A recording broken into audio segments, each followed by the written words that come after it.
نحمده ونصلي ونسلم على رسوله الكريم اما بعد۔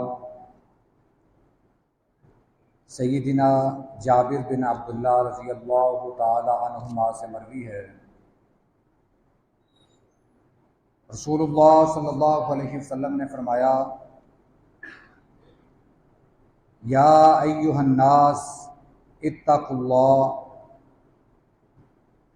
اے لوگو اللہ سے ڈر جاؤ، وَأَجْمِلُوا فِي الطَّلَبِ،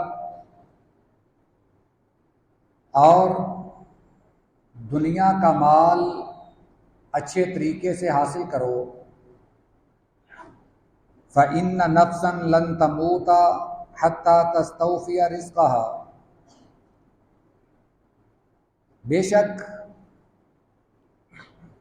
کوئی بھی انسان اتنی دیر تک فوت نہیں ہوگا جب تک اسے اس کا رزق نہ مل جائے۔ وَإِنْ أَبْطَأَ عَنْهَا، ہاں یہ بات ضرور ہے، اگرچہ اس کا رزق اسے دیر سے ملے، تاخیر سے ملے، فَاتَّقُوا اللَّهَ وَأَجْمِلُوا فِي الطَّلَبِ، پھر فرمایا کہ اے لوگو اللہ سے ڈر جاؤ اور مال و دولت اچھے طریقے سے حاصل کرو، خذوا ما حل ودعوا ما حرم، جو حلال طریقہ ہے اس کو پکڑ لو، اس کو اپنا لو، اور جو طریقہ حرام ہے اسے چھوڑ دو۔ یہ سنن ابن ماجہ کی حدیث مبارکہ ہے۔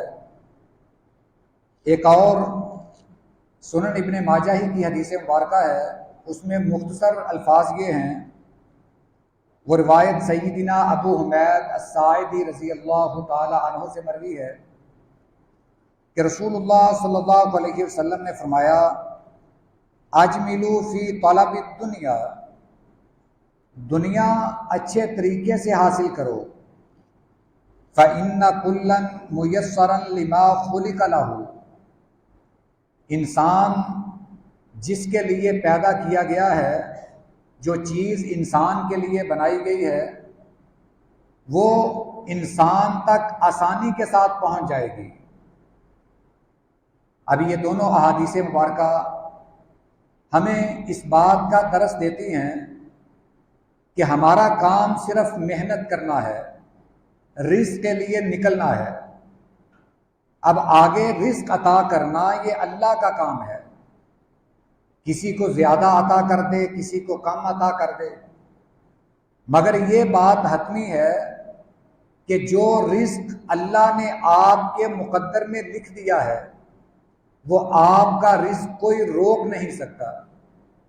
ہمارے ہاں یہ بھی خیال پایا جاتا ہے کہ ہمارے قریب اگر دوسری دکان پڑ جائے تو ہم سمجھتے ہیں کہ ہمارے گاہک کم ہو جائیں گے، ایسا ہرگز نہیں ہے، یہ ہماری خام خیالی ہے۔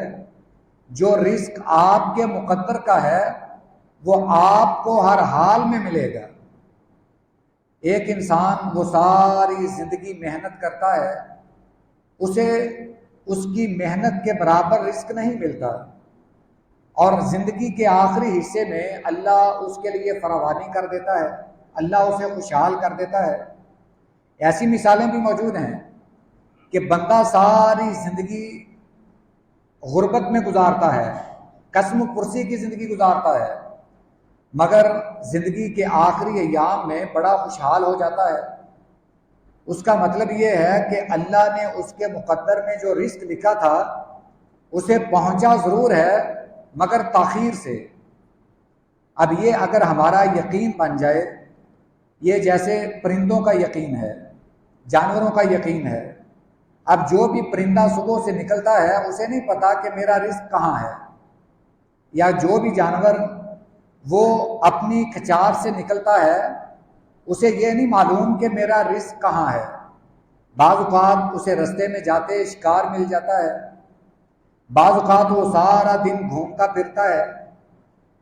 آپ اگر دنیا کی مخلوقات کا اندازہ لگائیں تو لگا ہی نہیں سکتے، دنیا کی مخلوقات کو آپ شمار کر ہی نہیں سکتے، مگر آپ یہ یقین کریں گے کہ دنیا کی کوئی بھی مخلوق ایسی نہیں ہے جسے اللہ رزق نہ پہنچاتا ہو، چاہے وہ فضاؤں کی مخلوق ہو، ہواؤں کی مخلوق ہو، سمندروں کی ہو، خشکی کی ہو، ہر مخلوق کو اللہ رزق پہنچاتا ہے۔ جبکہ اشرف المخلوقات جو انسان سب سے زیادہ عقل مند ہے، جو اس بات کو سمجھ سکتا ہے، ایک جانور کے مقابلے میں انسان اس بات کو زیادہ سمجھ سکتا ہے کہ مجھے اپنے اللہ پر توکل کرنا چاہیے۔ اگر ایک جانور کا توکل اپنے رب پر زیادہ ہو، انسان کا کم ہو، پھر تو ایک انسان سے جانور اچھا ہے۔ ایک انسان اگر اپنے رب پر توکل نہیں کرتا، وہ دنیا کے رزق کے پیچھے ایسے بھاگتا ہے کہ میں یہ بھی حاصل کر لوں، وہ بھی حاصل کر لوں۔ اگر کوئی گاہک ناراض ہو کر چلا جائے تو وہ پریشان ہوتا ہے کہ میرے رزق میں کمی ہو چکی ہے۔ یہ انسان شاید اس جانور سے بدتر ہے جو جانور اپنے اللہ پر توکل کرتا ہے۔ نبی کریم صلی اللہ علیہ وسلم کی حدیث مبارکہ ہے کہ چڑیا یا کوئی پرندہ جب گھر سے نکلتا ہے، گھونسلے سے نکلتا ہے، اسے نہیں پتا کہ میرا رزق اللہ نے کہاں لکھا ہے۔ آپ نے فرمایا کہ شام کو جب وہ اپنے گھونسلے میں واپس لوٹتا ہے تو اپنا پیٹ بھر کر لوٹتا ہے۔ یہ ایک چھوٹی سی چڑیا، اس کا اپنے رب پر اتنا توکل ہے، وہ اللہ کے نام پر نکل جاتی ہے، اللہ اسے رزق دیتا ہے۔ مگر انسان جو اشرف المخلوقات ہونے کے ناطے اس چڑیا سے کہیں زیادہ اپنے رب پر توکل کرتا، اپنے رب پر بھروسہ کرتا، شاید اس انسان کا اپنے رب پر تمام مخلوقات سے توکل کمزور ہے۔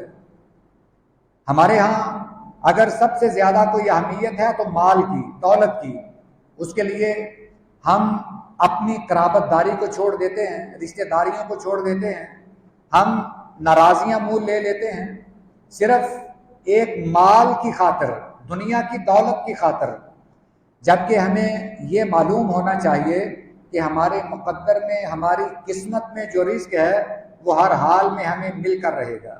دنیا کی کوئی طاقت اسے روک نہیں سکتی۔ آپ کو آپ کی موت سے پہلے وہ رزق ملے گا۔ حدیث مبارکہ میں یہی بات ہمیں سمجھائی گئی ہے کہ یا لوگوں، اللہ سے ڈر جاؤ۔ جب ہمارے دل میں اللہ کا ڈر ہوگا، پھر یقیناً ہمارا توکل بھی اللہ پر ہوگا۔ ہمارا یقین یہ ہوگا کہ ہمارے مقدر کا رزق ہمیں ہر حال میں ملے گا۔ ہمیں جو اللہ رزق دے گا وہ کوئی روک نہیں سکتا۔ یہ حدیث مبارکہ ہمیں سبق دیتی ہے کہ یا لوگوں، اللہ سے ڈر جاؤ۔ ساتھ اتنی بڑی بات ارشاد فرما دی کہ کوئی بھی انسان اتنی دیر تک نہیں مرے گا جب تک اس کا رزق اسے پہنچا نہ دیا جائے۔ اگر سے اسے تاخیر سے پہنچے، جلدی پہنچے، جتنا رزق اللہ نے اس کے لیے لکھ دیا ہے اسے ہر حال میں پہنچ کر رہے گا۔ اللہ ہمیں یہ توکل کرنا عطا فرمائے، ہمیں یہ اپنے اوپر یقین کرنا اللہ عطا فرمائے، اور ہمیں جو رزق ہے وہ رزق حلال عطا فرمائے۔ وآخر دعوانا الحمدللہ رب العالمین۔